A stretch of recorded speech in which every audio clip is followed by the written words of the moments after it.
E aí, pessoal, tudo certo? Mais um episódio do Descomplica Direito. STJ decide: é possível dispensa de intimação pessoal a devedor de pensão, mesmo com um advogado sem poderes. Ou seja, sem uma procuração com poderes para tanto, poderes específicos. Vamos falar adiante sobre o caso concreto. É possível dispensar a intimação pessoal do devedor de alimentos em cumprimento de decisão que tramita sob o rito da prisão, na hipótese em que o réu tenha constituído advogado e praticado diversos atos processuais, ainda que a procuração judicial não contenha poderes especiais, específicos, para o recebimento das comunicações processuais. Esse é o entendimento da terceira turma do Superior Tribunal de Justiça. O colegiado reforçou que, como regra, é necessária a intimação pessoal do devedor, inclusive por meio de advogado com poderes especiais para esse fim, sobre a obrigação de pagar os alimentos e a possibilidade da prisão civil se persistir o inadimplemento, ou seja, o não pagamento. Porém, no caso analisado pela turma, diversas circunstâncias permitem confirmar que o devedor teve ciência inequívoca da ação e, por meio de seu advogado, exerceu o contraditório e se manifestou normalmente no processo. Conforme os autos, os credores iniciaram a fase de cumprimento provisório de decisão interlocutória que fixou os alimentos, motivo pelo qual o juízo determinou a intimação pessoal do devedor para pagamento, para provar que pagou ou justificar a absoluta impossibilidade de pagamento do débito. Posteriormente, o devedor apresentou procuração sem poderes específicos para recebimento de citações ou intimações pessoais e, na sequência, apresentou exceção de pré-executividade. Após análise do Ministério Público e manifestações das partes, o juízo decretou a prisão civil do réu, que então impetrou habeas corpus em segunda instância e no STJ. O devedor argumentou que a constituição do advogado e sua participação no processo se limitavam à apresentação da exceção de pré-executividade, o que não supriria a necessidade de intimação pessoal e tornaria a ordem de prisão civil nula.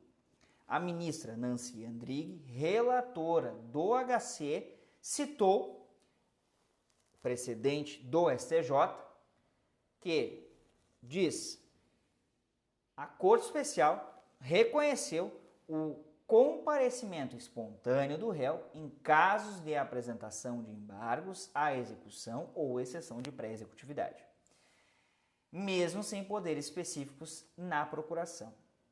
No caso em questão, a relatora destacou que, além da exceção de pré-executividade, os advogados atuaram ativamente no processo, inclusive apresentando defesa de mérito em relação ao valor do débito e à possibilidade de prisão civil.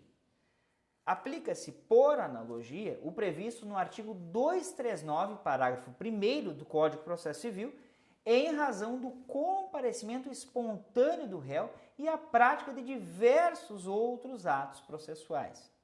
A ministra Nancy Andrighi ressaltou a importância da citação pessoal do devedor de alimentos e que, considerando, evidentemente, as graves consequências do seu inadimplemento.